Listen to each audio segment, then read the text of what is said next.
साथ दोनों हाथों को जोड़ते हैं, दोनों पैर जुड़े होने चाहिए आपस में। आंखों को बंद करके सूर्य देवता का स्मरण करते हैं। हो सके तो मंत्रोच्चारण के साथ करें, ओम सूर्य देवाय नमः। तत्पश्चात आंखें खोलते हुए नाक से श्वास भरते हुए दोनों हाथ ऊपर उठाइए और पीछे की तरफ झुकिए। धीरे धीरे पीछे झुकिए और खींचिए पूरा शरीर हाथों के साथ।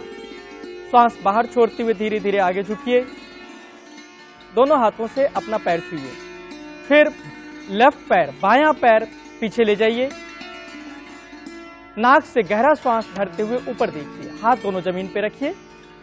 जितना अपने शरीर को मोड़ सकते हैं पीछे की तरफ मोड़िए और खींचिए संपूर्ण शरीर। दूसरा पैर पीछे ले जाइए। श्वास नॉर्मल, पूरा बॉडी ऊपर की तरफ उठाइए। हाथ और पैर जमीन पे खींचिए थोड़ा अपने पूरे शरीर को ऊपर की तरफ। श्वास सामान्य होनी चाहिए इस दौरान। नाक से श्वास बाहर छोड़ते हुए नीचे झुकिए। छाती जमीन से सटाइए। दंडासन। नाक से श्वास भरते हुए छाती ऊपर उठाइए और पीछे की तरफ बेंड कीजिए। बॉडी उठाइए और पीछे की तरफ जितना बेंड कर सकते हैं कीजिए।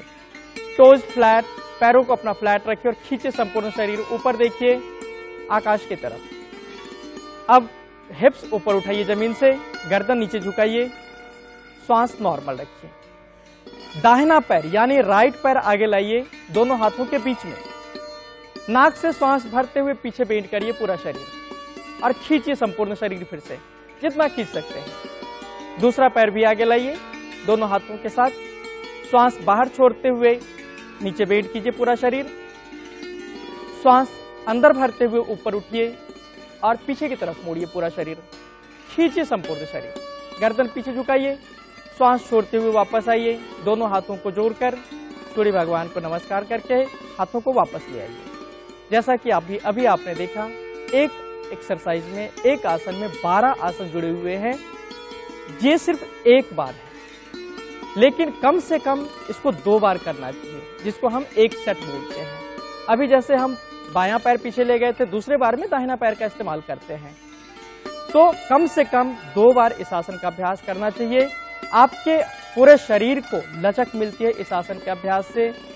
लेकिन ध्यान रखना चाहिए आपको, कई ऐसे बीमारी होते हैं हमारे शरीर में जिसमें इस आसन का अभ्यास नहीं करना चाहिए। जैसे स्लिप डिस्क अगर हो तो इस आसन का अभ्यास बिल्कुल नहीं करना चाहिए।